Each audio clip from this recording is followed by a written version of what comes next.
Oh, eto maganda ito, Torre, ikukulong ni BBM. Oh, tingnan natin. Tingnan natin nagkakalaglagan na po ba? Okay, tingnan natin, ha. Sige bago tayo magbigay ng komentaryo. Sa kulungan ang bagsak ng lalaking nagpasok at nagparada ng motorsiklo sa loob mismo ng Taal Basilica sa Batangas. Ay buang, ano nangyayari sa bansang Pilipinas?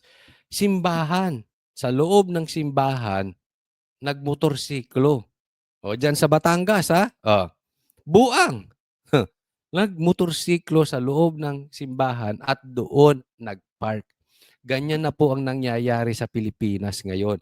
Binababoy na ang relihiyon. Pasok. Ang iba pa niyang ginawa sa mismong altar na umani ng pagkondena sa nahuli kam na pagtutok ni Bam Alegre. Ayan, Nabulabog ang tahimik na Taal Basilica sa Batangas kahapon. Baka naka-loud pipe ka pa, pumasok ka dyan sa simbahan. Di ba? Di ko alam kung sabog ito. I mean, ako para sa akin, sabog lang ang gagawa niyan o demonyo. Wala na. I mean, ako, halimbawa ako'y hindi Katoliko. Hindi ko gagawin yan. Respeto ko eh.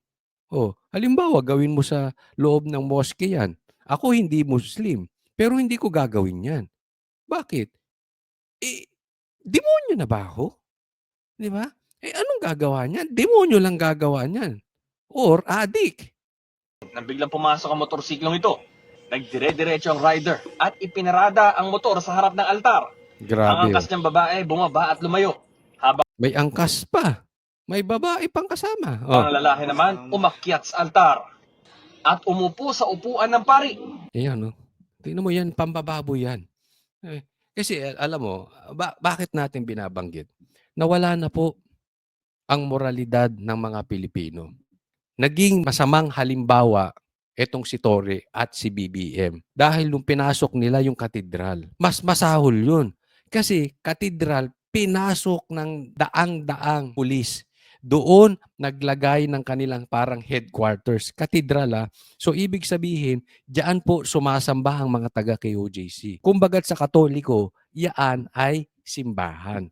Kumbagat sa Muslim, yaan ay parang mosque. Hindi ko lang alam kung anong tawag sa Muslim, pero nai-imagine nyo, di ba? Kumbagat sa Iglesia ni Cristo, yan parang sambahan. Ganun ata ang tawag, no? Ginawa yan ni Torre sa KOJC. Naupo mismo doon sa pulpito. Kasi ang tawag dyan, pulpito eh. Yan yung parang inuupuan ng mama. Yung pumasok na naka-motor, inupuan. Alam nyo ba, even doon sa loob ng katedral, kung saan yung pulpito, kung saan nagtuturo si Pastor Kibuloy. Same thing sa pare, kung saan nagsesermon yung pare, hinukay. May hukay doon sa stage, sa pulpito mismo. Hinukay ng mga pulis ni Torre. Alam nyo kung bakit ko alam? Dahil nung umalis na yung mga pulis, nandoon kami. Pumunta kami at pinasok ng mga taga KOJC yun at kino-cover ko yon at sila ay nananalangin. Andoon si Brothers Travelers, nalaglag doon sa hukay. Alam mong ginawa nila? Tinakpan lang ng carpet, tinakpan ng tarpaulin, tinakpan ng carpet. Pero may hukay. Binutasan. Nalaglag yung isa naming kasamahan na nagko-cover din. Alam ko yan. So ganyan na po ang pambababoy na ginagawa ng mga pulis Torre. Yung mga pulis ni Torre, di ba? At ngayon, ginagawa na ng kabataan.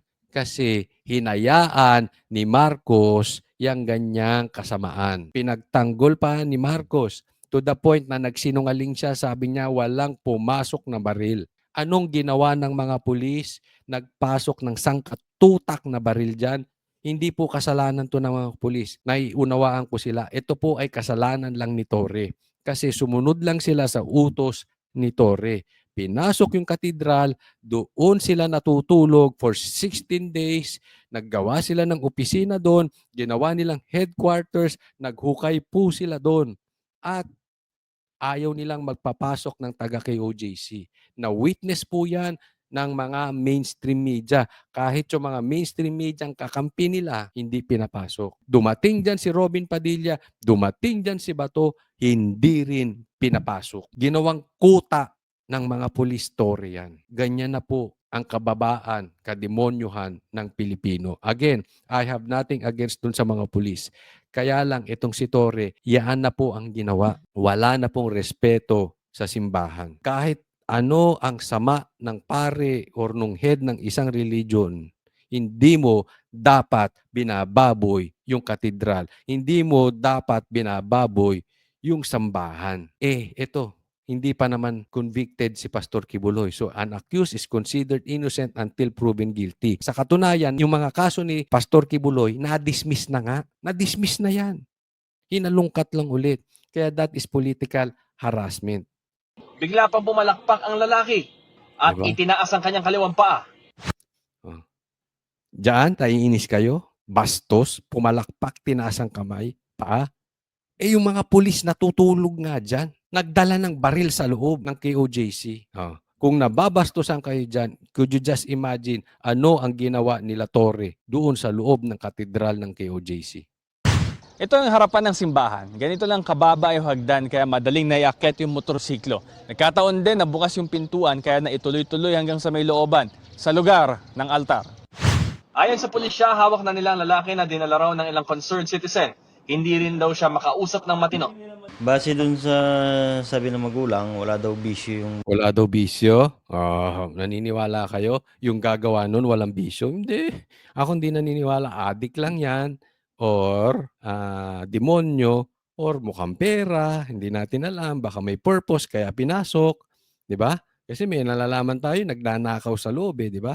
So, may bisyo yan. Kasi pag nagnakaw ka, ibig sabihin may bisyo ka, malay mo, babaero. Malay nyo, sugarol. Di ba? Kasi hapit kailangan gawin for the sake of pera.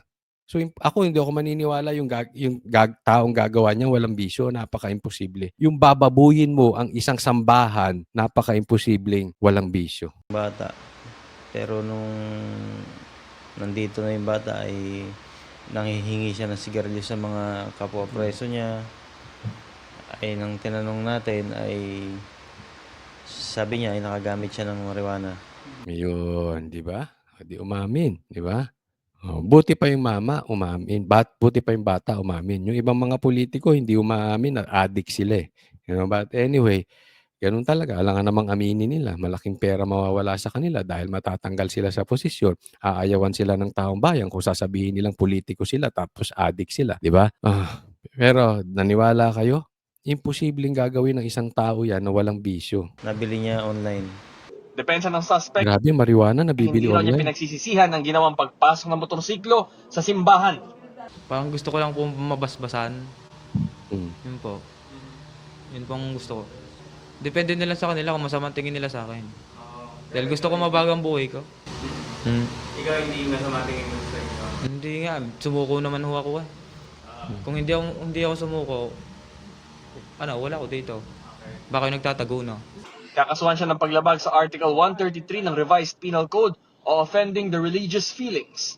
Napanood Ayan, tinan nyo ha. Anong excuse nung bata? Pinasok niya dyan kasi gusto niya magbagong buhay at gusto niya mabasbasan. Si Torre naman, anong excuse? Pinasok niya ang KOJC, ang sambahan ng KOJC dahil may hinahanap siya doon. Tinan nyo?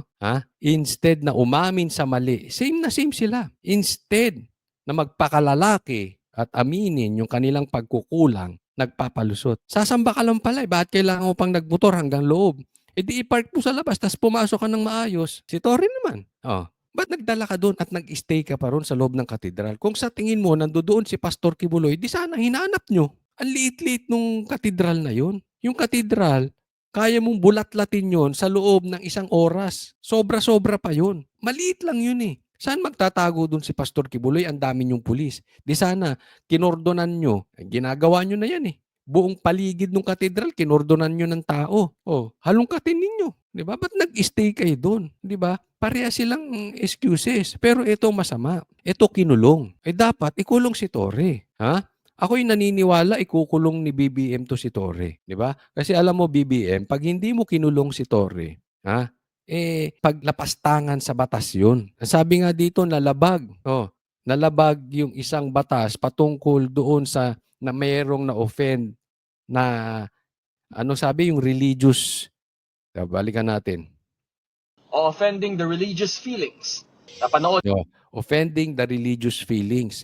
Definitely, Tore, ang dami mong nalapag. Offending the religious feelings, ang daming sumama ang loob doon sa kababuyang ginawa mo diyan sa loob ng katedral, diyan sa loob ng sambahan ng KOJC. Yan, dyan pa lang. Kaya ako naniniwala, kung kaya yung ikulong tong bata na ito, dapat ikulong ni BBM si Tore. Ako naniniwala, BBM, ikukulong mo yan si Tore. Kasi kung hindi mo ikukulong yan, sasabit kang kasama niyan ni Tore balang araw. May pagkakataon ka pa na ikulong. Kasi bakit yung bata nagmotor lang, ikinulong? Si Tore, nag-stay dyan. Kung ano-anong ginawang kababuyan sa loob ng katedral. Laya. Prinomote mo pa. Anong kalokohan yan? Sige nga, anong kalokohan? So, balay natin, ha? Ako'y naniniwala, nasa katinoan ka, Marcos. Ako'y naniniwala, hindi ka adik, Marcos, di ba? Ano sa tingin nyo? Hindi naman adik si Marcos. Kung hindi ka adik, nasa katinoan ka. At kung nasa katinoan ka, ikukulong mo rin si Tore. Di ba? Ganun lang kasimple yun. Di ba? Kung sa tingin mo, Marcos, mali itong ginawa nitong bata na ito na nagmotor sa loob ng simbahan, dapat mali din ang tingin mo sa ginawa ni Tore. Bagkus anong ginawa mo? Prinomote mo pa. Diba? So tingnan natin. Kung ikaw ay nasa katinuan, Marcos, kung anong gagawin mo kung ikukulong mo si Tore. Ng ilang nananampalataya ang nag-viral na video ng lalaki at hindi nila nagustuhan ang ginawa niya sa loob ng simbahan. Parang kabastusan yung ginawa niya eh. Tingnan mo. Yun lang, kabastusan na. Hindi, naniniwala po ako, kabastusan talaga yun. Ang punto ko dito, kung yun lang, kabastusan na. Can you just imagine kung anong ginawa nila sa KO? This is not about yung ako'y member, no? Or naniniwala tayo sa paniwala ng KOJC, naniniwala tayo sa paniwala ng Katoliko, naniniwala tayo sa paniwala ng Muslim, naniniwala tayo sa paniwala ng Iglesia. Hindi po yun. Kahit po hindi ka naniniwala sa ibang reliyon, sa paniniwala ng ibang reliyon, dapat nirerespeto. Halimbawa, hindi ako Muslim. Kailangan ba babuyin ko yung loob ng sambahan ng Muslim? Hindi yun. Dapat inuunawa mo at minamahal mo yung ibang reliyon. Dapat ganun. Walang bastusan. Diba? Again, kung nababastusan sila sa ginawa niyan, all the more yung ginawa ni Tore sa KOJC. Marcos, manindigan ka. Tapos pumalakpak pa. Maling-mali po talaga. Ang laki ng pagkakasala na ginawa niya. Sinisika pa namin makuha ang pahayag ng pamunuan ng Taal Basilica kaugnay ng insidente. Marcos, manindigan ka. Tanong ko, kung mali yung ginawa ng bata na yon, kung sa tingin mo mali yung ginawa ng bata na yon, ano sa tingin mo, Marcos, yung ginawa ni Tore? O dun sa mga manunood ko, kayo naman ang tanungin ko. Ano sa tingin ninyo? Ano sa tingin ninyo ang gagawin ni Marcos dito? Siya ba ay magpapakalalaki at paninindigan niya yung batas at tama? O sa tingin ninyo, siya ay lutang at sasabihin wala namang pumasok na baril sa loob ng KOJC at ipagtatanggol pa yung maling ginawa ni Tore at ipopromote pa. Sige, pakisagot dyan sa comment section. Tingnan natin, si Marcos ba ay may kakayanang manindigan para sa tama, ang batas ay batas, o si Marcos ay pupunta at kakampi doon sa mga illegal na ginagawa ng mga tao niya? Tingnan po natin.